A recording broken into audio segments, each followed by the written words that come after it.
안녕하세요. 그린빌 가족 여러분. 오늘 목요일 아침.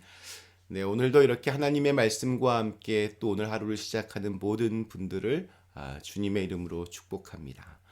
하나님의 말씀과 함께 시작하는 하루가 하나님의 은혜가 부어지고 또 하나님의 힘과 능력과 지혜와 권능과 영광을 볼 수 있는 그런 하나님의 다스림을 볼 수 있는 그런 귀한 흔적들이 되는 귀한 날이 되시기를 간절히 기원합니다. 자, 오늘 저희는 사무엘상 오늘 12장 1절에서 5절의 말씀으로 함께 이 아침 시작하도록 하겠습니다. 사무엘상 12장 1절에서 5절의 말씀. 사무엘이 온 이스라엘에게 이르되 보라 너희가 내게 한 말을 내가 다 듣고 너희 위에 왕을 세웠더니 이제 왕이 너희 앞에 출입하느니라. 보라 나는 늙어 머리가 휘어졌고 내 아들들도 너희와 함께 있느니라. 내가 어려서부터 오늘까지 너희 앞에 출입하였거니와 내가 여기 있나니 여호와 앞과 그의 기름 부음을 받은 자 앞에서 내게 대하여 증언하라.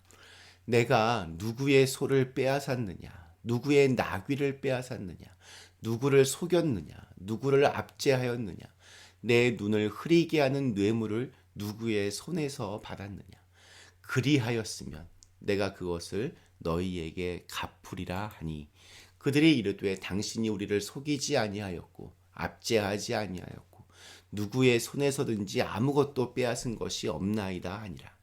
사무엘이 백성에게 이르되 너희가 내 손에서 아무것도 찾아낸 것이 없음을 여호와께서 너희에게 대하여 증언하시며 그의 기름 부음을 받은 자도 오늘 증언하느니라 하니 그들이 이르되 그가 증언하시나이다 하니라. 아멘. 자, 우리 오늘부터 읽어갈 사무엘상 12장은 사무엘의 고별 설교, 은퇴 설교입니다. 사무엘은 이 사울이 왕으로 즉위하자 이제 사사로서의 자신의 역할은 마무리가 되었다. 그렇게 보았습니다. 그리고 마지막 설교를 통해서 사사로 살아왔던 지난날의 삶들을 되돌아 봅니다. 그런데 그의 고별 설교는 조금 이상하게 시작됩니다. 뭔가 이렇게 핀트가 맞지 않는다고 할까요? 뜬금없이 자신이 얼마나 청렴결백했는지에 대해서 설명합니다.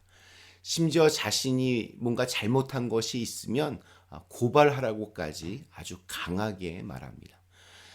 지금 사울을 왕으로 세우는 과정에서 그리고 은혜롭게 자신의 그 사사의 역할들을 은퇴하는 이 마지막 순간에 뭔가 좀 이렇게 결이 맞지 않아 보입니다. 이제 지도자의 자리에서 내려오는 사무엘이 이제 자기를 밀어내고 새로운 왕을 달라고 졸랐던 이스라엘 사람들에게 뭔가 서운한 마음이 있어서 이렇게 뿔이 난 것은 아닐까요? 아니면 자신에게 어떤 결정적인 흠결이 있어서 그래서 은퇴한다고 사람들이 생각할까봐 자신의 결백을 이렇게 강하게 주장하는 것일까요? 사무엘의 그 속마음이 어땠는지 이건 뭐 이렇게 알 수는 없습니다. 사실 지도자의 자리에서 내려오는 것 참 쉽지 않습니다. 예나 지금이나 권력을 이렇게 내려놓는 일은 생각만큼 쉽지가 않습니다. 평생토록 일했던 직장을 떠나는 것조차 어려운 일인데 나라를 다스렸던 자리에서 내려오는 것이 어디 그것이 쉽겠습니까? 게다가 우리에게도 왕을 달라는 백성들의 그 저항과 요구로 인한 교체이니까 아마 사무엘 같은 경우에 분명히 아쉬운 마음이 있었을 것 같습니다. 그러나 오늘은 좀 이런 여러 가지 설명보다는 사무엘이 말하고자 했던 그 의미를 좀 생각해 보려고 합니다. 어쩌면 그는 자신에 대한 억울함 혹은 변명과 함께 이제 새롭게 시작되는 나라의 왕 사울에게 지도자의 조건은 이런 것이다. 진정한 지도자라면 이렇게 해야 된다. 뭐 이런 말을 좀 하고 싶었던 것 같습니다. 누군가의 소나 나귀를 빼앗는 일, 누군가를 속이고 억압하고 뇌물을 받고 또 공정하지 않는 판결을 하는 일 등 지도자로서는 절대 하면 안 되는 일들을 이렇게 설명해 주는 것 같습니다. 그러고 보니 이제 이후에 이스라엘에 세워졌던 여러 왕들의 욕심과 탐욕에 대한 그런 생각들이 스쳐 지나갑니다. 우연히 보고는 첫눈에 반해서 자신의 충성스러웠던 부하의 아내를 취했던 그러한 왕이 있었습니다. 또 자신의 정원을 넓히기 위해서 포도원을 빼앗고 또 그 포도원 주인을 죽였던 그런 잔인한 왕도 있었습니다. 여러 종류의 숫자를 이렇게 꼽을 수도 없을 만큼의 수많은 권력형 비리들이 등장하는 이런 왕들의 시대를 이스라엘 백성들은 이제 머지않아 맞이하게 됩니다. 그런 의미로 보면 사람들이 세운 첫 번째 왕 사울 앞에서 사무엘은 앞으로의 시대를 예언을 하고 있는 것처럼 그렇게 다가옵니다.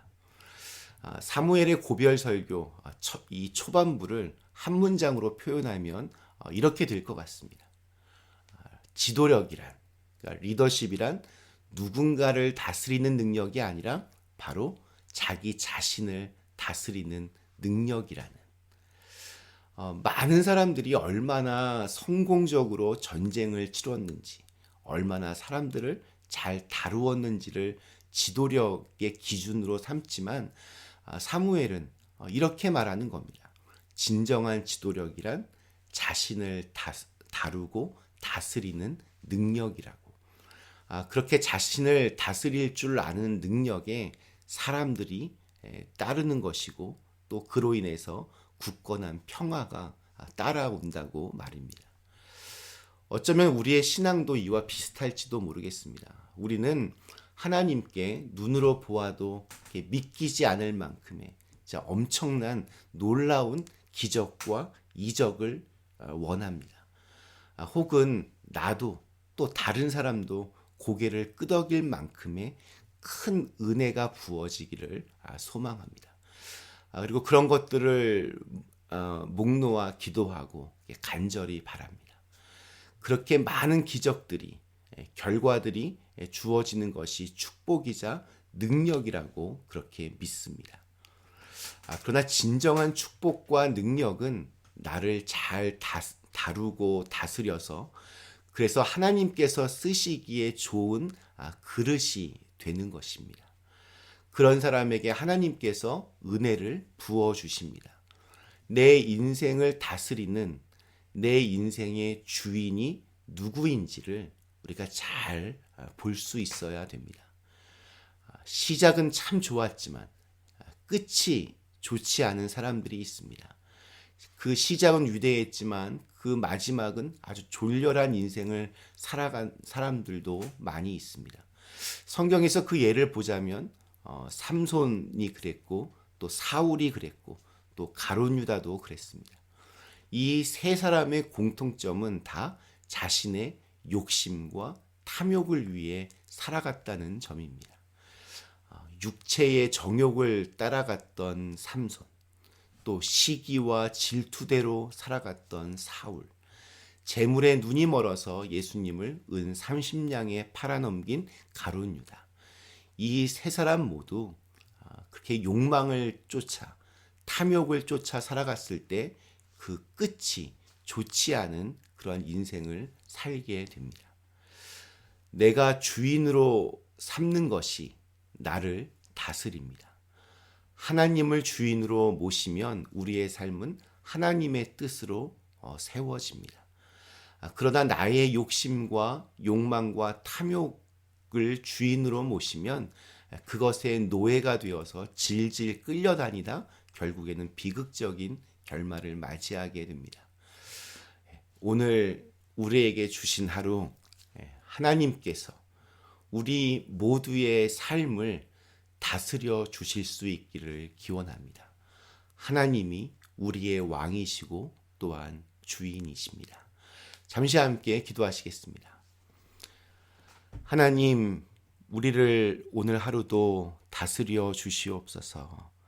우리의 삶 속에 하나님의 다스림이 보여지고 또 그 다스림 속에 주님을 향한 충성이 있는 그런 오늘 하루가 되게 하여 주시옵소서. 예수님의 이름으로 간절히 기도드리옵나이다. 아멘.